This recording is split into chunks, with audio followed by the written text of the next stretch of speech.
ஆமணக்கு. ஆனால் அதே போல இருக்கும் இது வந்து. ஆனால் நிறைய பேர் வைத்தியர்களுக்கே தெரியாம இது காட்டாமடுக்குன்னு சொல்லிட்டு இருக்காங்க. இது காட்டாமடுக்கு கிடையாது. இது வந்து ஆதாளை. இது வந்து ஒரு முக்கியமான மருந்து. இன்னைக்கு குடலில் புண்ணு இருக்குது, வாயில் புண்ணு இருக்குது, ரொம்ப அல்சர்னு சொல்லி நிறைய சிரமப்படுதாங்க. இது ஒன்றும் செய்ய வேண்டாம். இதில் வெடித்த உடனே இதில் பால் வரும். இது ஒரு வெள்ளை பால் வரும். இந்த இருக்க பிறகு பால் இருந்தா பால் வருதா? இந்த பால் எடுத்து அப்படியே மின்னிட்டிங்கன்னா நாக்கில் பட்ட உடனே வாயில் இருக்க புண்ணு மட்டும் இல்லை, உடலில் இருக்க புண்ணு சேர்ந்து அறியிடும். உங்களுக்கு வேறு மருந்து சாப்பிடவே வேண்டாம். இந்த பால் சாப்பிட்றதுக்கு நல்லாயிருக்கும். இந்த பால் பண்ணால் இதுக்கே நாக்கில் வச்சாச்சுன்னா அப்படியே வாயில் இருக்க புண்ணு மட்டும் இல்லாமல் குடலில் உள்ள புண்ணு சேர்ந்து அறியிடும். சாப்பிட்றதுக்கு நல்ல ருசியாக இருக்கும். அதனால் வந்து இது வந்து ஆமணக்கு இலை போலதே இருக்கும். இது வந்து ஆதாளை. இதில் 2 வகை இருக்குது. சிகப்பு ஆதாளை, வெள்ளாதாளைன்னு சொல்லி. இது வந்து வெள்ளாதாளை, சிகப்பு வந்து ஆகாது.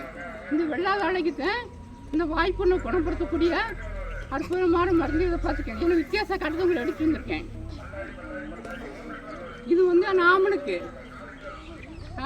முன்னாடி வேலையில் வந்து எங்கள் அம்மாலாம் காட்டிலாம் என்ன செய்வாங்கன்னா, நீ மிளகாயெல்லாம் போடும்போது சுற்றி வச்சுருப்பாங்க.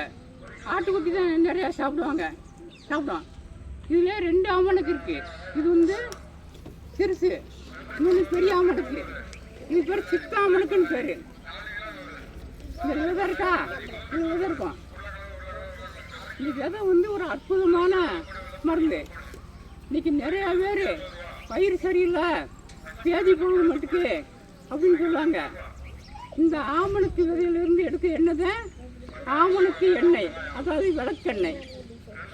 அது வந்து பெரிய ஆமணக்கு விதையிலேருந்து எடுப்பாங்க. இது வந்து சித்தாமணுக்கு.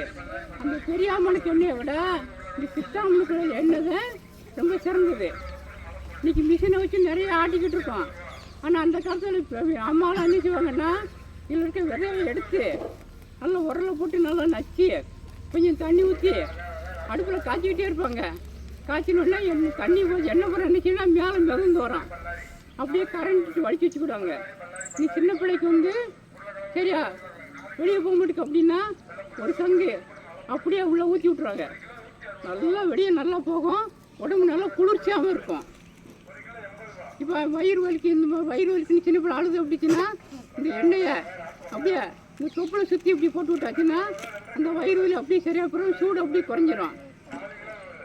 அதனால் வந்து இந்த ஆமணக்கில் வந்து அது அப்படி அற்புதமான நம்ம எண்ணெய் வந்து நம்மளே காய்ச்சிக்கிடலாம்.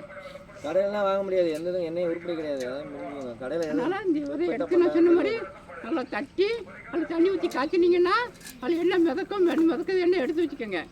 ஏன்னா இது புறமே உங்களுக்கு வருங்காலத்துக்கு பின்னால் பயன்படும். இந்த மாதிரி விதை எங்கே இருந்தாலும் எடுத்து வீட்டில் போய் நீங்களாக தயாரிங்க எண்ணெயை. அது மாதிரி கால் வலிக்கு அப்படின்னா இந்த விதையை லேசாக தட்டி லேசாக எண்ணெய் அதே விளக்கெண்ணெய் ஊற்றி வதக்கி இன்னும் கால் வலிக்கு கிட்டோம்னா கால் வலியும் குறைஞ்சிரும்.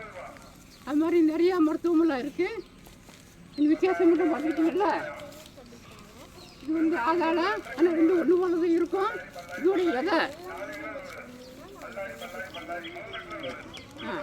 அதோட விதை வரமாக இருக்கும், இதோட விதமாக இருக்கும். நன்றி, வணக்கம், நாளைக்கு.